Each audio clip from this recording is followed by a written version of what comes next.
Libro Patriarcas y Profetas, capítulo 60, la presunción de Saúl. Después de la asamblea de Gilgal, Saúl licenció el ejército que había acudido a su llamamiento para destruir a los amonitas. Solo retuvo una reserva de 2000 hombres que habían de permanecer apostados bajo su mando en Micmas, y 1000 hombres para que asistieran a su hijo Jonatán en Gabaa. Esto fue un grave error. Su ejército se había llenado de esperanza y ánimo con la victoria reciente, y si él hubiera procedido inmediatamente contra otras naciones enemigas de Israel, habría dado un golpe decisivo en pro de las libertades de la nación. Mientras tanto, sus belicosos vecinos, los filisteos, estaban activos. Aún después de la derrota de Benecer, habían conservado algunos fortines en las colinas de la tierra de Israel y ahora se establecieron en el mismo corazón del país. En cuanto a facilidades, armas y equipo en general, los filisteos tenían una gran ventaja sobre Israel. Durante el largo periodo de su opresión, habían procurado acrecentar su poder prohibiéndoles a los israelitas que practicaran el oficio de herreros, no fuera que se fabricaran armas de guerra. Una vez hecha la paz, los hebreos hubieron de seguir acudiendo a las guarniciones filisteas para los trabajos de esa clase que necesitaban. Dominados por el amor a la comodidad y por el espíritu abyecto que creara la larga opresión, los hombres de Israel habían descuidado en alto grado el proporcionarse armas de combate. En la guerra se usaban arcos y hondas, y los israelitas podían obtener estas cosas, pero ninguno de ellos, excepto Saúl y su hijo Jonatán, poseían una lanza o una espada. Hasta el segundo año del reinado de Saúl no se hizo esfuerzo alguno por subyugar a los filisteos. El primer golpe fue dado por Jonatán, el hijo del rey, que atacó y venció la fortaleza de Gabaa. Los filisteos, exasperados por la derrota que habían sufrido, se dispusieron a atacar con celeridad a Israel. Saúl mandó entonces proclamar la guerra a son de trompeta en toda la tierra, para llamar a todos los hombres de guerra, inclusive las tribus de allende del Jordán, a fin de que se reunieran en Gilgal. Esta orden y citación fue obedecida. Los filisteos habían reunido un enorme ejército en Micmas, 30.000 carros y 6.000 caballos, y pueblo como la arena que está a la orilla de la mar en multitud. Cuando lo llegaron a saber Saúl y su ejército en Gilgal, el pueblo se atemorizó al pensar en las enormes fuerzas que habría de arrostrar en batalla. No estaba preparado para ello, y muchos estaban tan aterrorizados que rehuían la prueba de un encuentro. Algunos atravesaron el Jordán, en tanto que otros se escondieron en cuevas y hoyos, y entre las rocas que abundaban en aquella región. A medida que se acercaba la hora de la batalla, el número de desertores aumentaba, y los que no se habían retirado de sus puestos estaban llenos de temor y de presentimientos desfavorables. Cuando Saúl fue ungido rey de Israel, había recibido de Samuel instrucciones precisas acerca de la conducta que debía seguir en esa ocasión. «Bajarás delante de mí a Gilgal», le había dicho el profeta, «y luego descenderé yo a ti para sacrificar holocaustos e inmolar víctimas pacíficas. Espera 7 días hasta que yo venga a ti y te enseñe lo que has de hacer». Saúl estuvo aguardando un día tras otro, pero sin hacer esfuerzos decididos por animar al pueblo ni inspirarle confianza en Dios. Antes que hubiera expirado el plazo señalado por el profeta, se impacientó por la tardanza y se dejó desalentar por las circunstancias difíciles que le rodeaban. En vez de procurar fielmente preparar al pueblo para el servicio que Samuel iba a celebrar, cedió a la incredulidad y los funestos presentimientos. Buscar a Dios por medio del sacrificio era una obra muy solemne e importante, y Dios exigía que su pueblo escudriñara sus corazones y se arrepintiera de sus pecados, para que la ofrenda le fuera aceptable y su bendición pudiera acompañar sus esfuerzos por vencer al enemigo. Pero Saúl se había vuelto inquieto, y el pueblo, en vez de confiar en Dios y en su ayuda, quería ser dirigido por el rey a quien había escogido. Sin embargo, el Señor seguía interesándose en ese pueblo y no lo entregó a los desastres que le habrían sobrevenido si el brazo frágil de la carne hubiera sido su único sostén. Lo puso en estrecheces para que pudiese convencerse de cuán insensato es fiar en el hombre y para que se volviera a él como a su única fuente de auxilio. Había llegado la hora de la prueba para Saúl. Debía él demostrar si quería o no depender de Dios y esperar con paciencia en conformidad con su mandamiento, revelando así si era hombre en quien Dios podía confiar como soberano de su pueblo en estrecheces o si iba a vacilar y revelarse indigno de la sagrada responsabilidad que había recaído en él. ¿Escucharía el rey escogido por Israel al soberano de todos los reyes? ¿Dirigiría él la atención de sus soldados pusilánimes hacia aquel en quien hay fuerza y liberación sempiternas? Con impaciencia creciente esperaba Saúl la llegada de Samuel y atribuía la confusión, la angustia y la deserción de su ejército a la ausencia del profeta. Llegó el momento señalado, pero el varón de Dios no apareció inmediatamente. La providencia de Dios había detenido a su siervo, pero el espíritu inquieto e impulsivo de Saúl no pudo ser refrenado por más tiempo. Creyendo que debía hacerse algo para calmar los temores del pueblo, resolvió convocar una asamblea para el servicio religioso e implorar la ayuda divina mediante el sacrificio. Dios había ordenado que sólo los que habían sido consagrados para el servicio divino podían presentarle los sacrificios, pero Saúl mandó: «Traedme holocaustos y sacrificios pacíficos». Y así como estaba equipado con su armadura y sus armas de guerra, se acercó al altar y ofreció el sacrificio delante de Dios. Y como él acababa de hacer el holocausto, he aquí Samuel que venía, y Saúl le salió a recibir para saludarle. Samuel vio enseguida que Saúl había obrado contrariamente a las instrucciones expresas que se le habían dado. El Señor había dicho por medio del profeta que en esa ocasión revelaría lo que Israel debía hacer en esta crisis.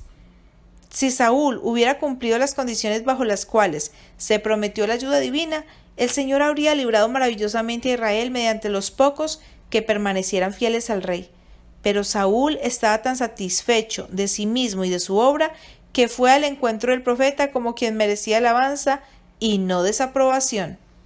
El semblante de Samuel estaba cargado de ansiedad y tribulación, pero a su pregunta «¿Qué has hecho?», Saúl contestó excusando su acto de presunción y dijo: «Vi que el pueblo se me iba y que tú no venías al plazo de los días y que los filisteos estaban juntos en Micmas.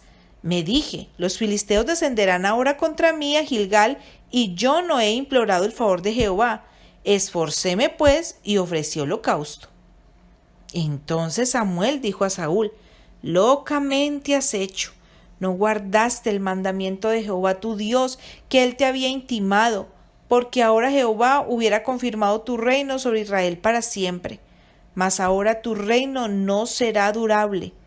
Jehová se ha buscado varón según su corazón, al cual Jehová ha mandado que sea capitán sobre su pueblo». Y levantándose Samuel subió de Gilgal a Gabaa de Benjamín. O Israel debía dejar de ser el pueblo de Dios, o el principio en que se fundaba la monarquía debía mantenerse y la nación debía ser gobernada por un poder divino. Si Israel quería pertenecer enteramente al Señor, si la voluntad de lo humano y de lo terrenal se mantenía en completa sujeción a la voluntad de Dios, Él continuaría siendo el soberano de Israel.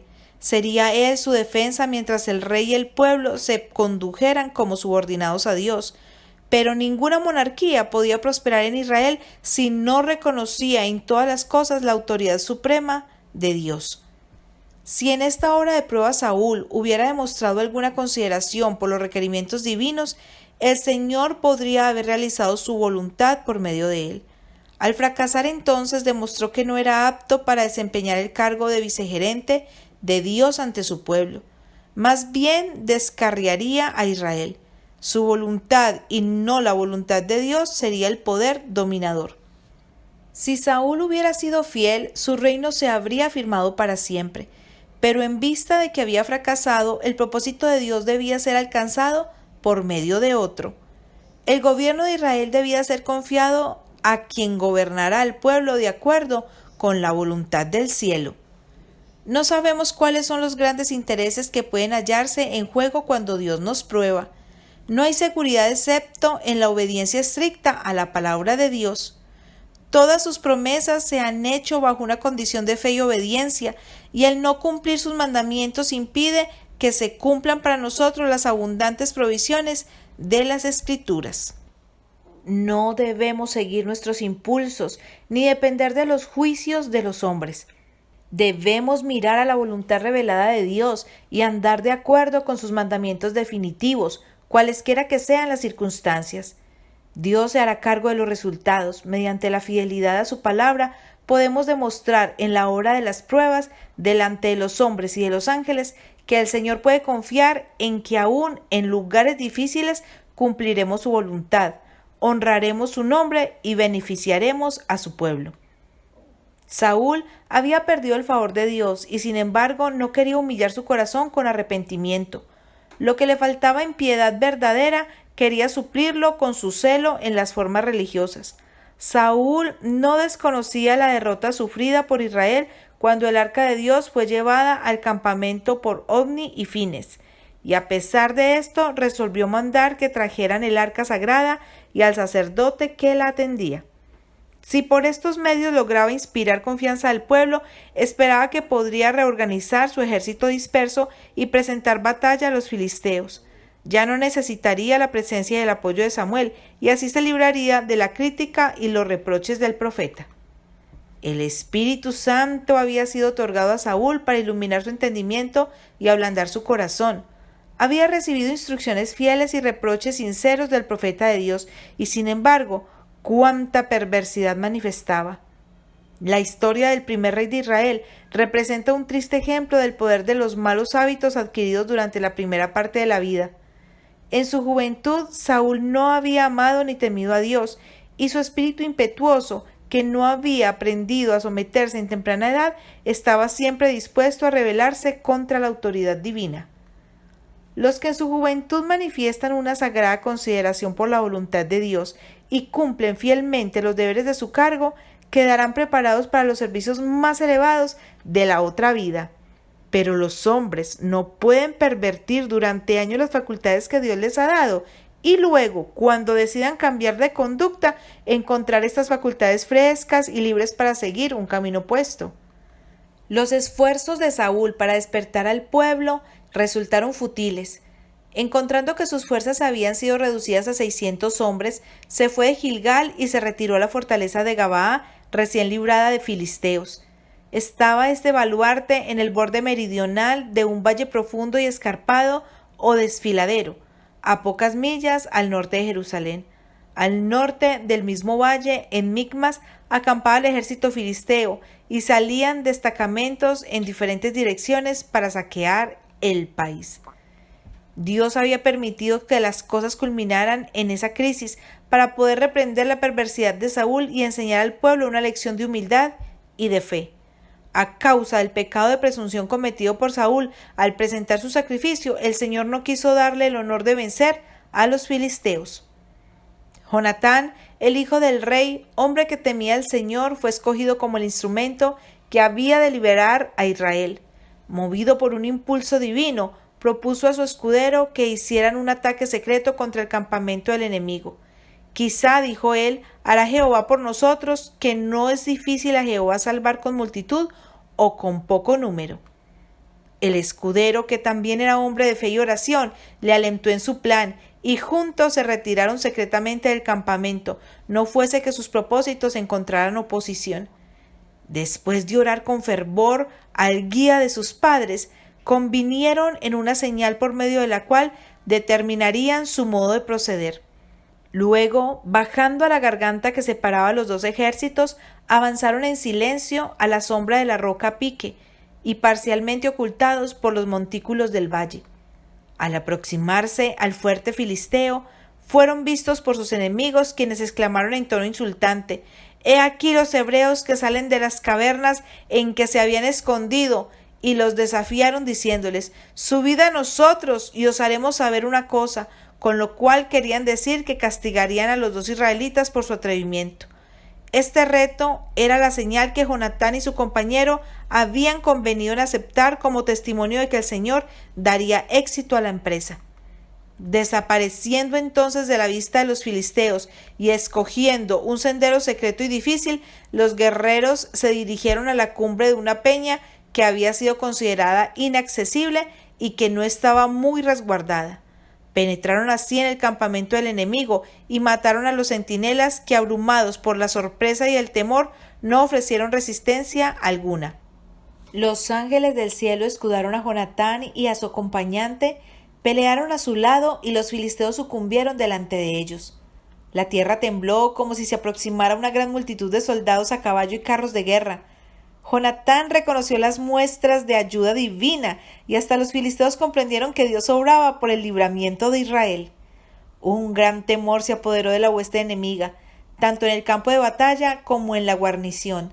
En la confusión que siguió, tomando equivocadamente a sus propios soldados como enemigos, los filisteos comenzaron a matarse mutuamente. Pronto se oyó en el campamento de Israel el ruido de la batalla. Los centinelas del rey le informaron que había una gran confusión entre los filisteos y que su número estaba disminuyendo. Sin embargo, no había noticia de que alguna parte del ejército hebreo hubiera salido del campamento. Al inquirir sobre el asunto, se comprobó que nadie se había ausentado del campamento excepto Jonatán y su escudero. Pero viendo que los filisteos iban perdiendo, Saúl llevó su ejército a participar en el asalto. Los desertores hebreos que se habían pasado al enemigo se volvieron ahora contra él. Gran número salió también de sus escondites, y mientras los filisteos huían, el ejército de Saúl les infligió terribles estragos. Resuelto a aprovechar hasta lo sumo su ventaja, el rey prohibió precipitadamente a sus soldados que comieran alimento alguno durante todo el día y reforzó su mandamiento por esta solemne imprecación. Cualquiera que comiere pan hasta la tarde, hasta que haya tomado venganza de mis enemigos, sea maldito. Ya se había ganado la victoria, sin el conocimiento ni la cooperación de Saúl, pero él esperaba distinguirse mediante la destrucción total del ejército derrotado. La orden de no comer fue motivada por una ambición egoísta y demostraba que el rey era indiferente a las necesidades de su pueblo cuando ellas contrariaban su deseo de ensalzamiento propio. Y al confirmar esta prohibición mediante un juramento solemne, demostró Saúl que era profano a la vez que temerario. Las palabras mismas de la maldición atestiguan que el celo de Saúl era en favor suyo y no para la gloria de Dios. Declaró que su propósito no era que el Señor fuese vengado de sus enemigos, sino que haya tomado venganza de mis enemigos. La prohibición dio lugar a que el pueblo violase el mandamiento de Dios. Habían estado peleando todo el día y se sentían débiles por falta de alimento, y tan pronto como terminaron las horas abarcadas por la restricción, cayeron sobre el botín de guerra y devoraron carne con sangre, violando así la ley que prohibía comer sangre. Durante la batalla, Jonatán, que nada sabía del mandamiento del rey, lo violó inadvertidamente al comer un poco de miel mientras pasaba por el bosque. Saúl lo supo por la noche. Había declarado que la violación de su edicto sería castigada con la muerte. Aunque Jonatán no se había hecho culpable de un pecado voluntario, a pesar de que Dios le había preservado la vida milagrosamente y había obrado la liberación por medio de él, el rey declaró que la sentencia debía ejecutarse. Perdonar la vida a su hijo habría sido de parte de Saúl reconocer tácitamente que había pecado al hacer un voto tan temerario. Habría humillado su orgullo personal. Así me haga Dios, fue la terrible sentencia, y así me añada, que sin duda morirás, Jonatán. Saúl no podía atribuirse el honor de la victoria, pero esperaba ser honrado por su celo en mantener la santidad de su juramento. Aun a costa del sacrificio de su hijo, quería grabar en la mente de sus súbditos el hecho de que la autoridad real debía mantenerse. Hacía poco que en Gilgal Saúl había pretendido oficiar como sacerdote, contrariando el mandamiento de Dios. Cuando Samuel le reprendió, se obstinó en justificarse. Ahora que se había desobedecido a su propio mandato, a pesar de que era un desacierto y había sido violado por ignorancia, el rey padre sentenció a muerte a su propio hijo. El pueblo se negó a permitir que la sentencia fuese ejecutada. Desafiando la ira del rey, declaró: ¿Ha pues de morir Jonatán, el que ha hecho esta salud grande en Israel? No será así. Vive Jehová, que no ha de caer un cabello de su cabeza en tierra, pues que ha obrado hoy con Dios. El orgulloso monarca no se atrevió a menospreciar este veredicto unánime, y así se salvó la vida de Jonatán. Saúl no pudo menos de reconocer que su hijo le era preferido tanto por el pueblo como por el Señor. La salvación de Jonatán constituyó un reproche severo para la temeridad del rey. Presintió que sus maldiciones recaerían sobre su propia cabeza. No prosiguió ya la guerra contra los filisteos, sino que regresó a su pueblo, melancólico y descontento. Los que están más dispuestos a excusarse o justificarse en el pecado son a menudo los más severos para juzgar y condenar a los demás. Muchos, como Saúl, atraen sobre sí el desagrado de Dios, pero rechazan los consejos y menosprecian las reprensiones.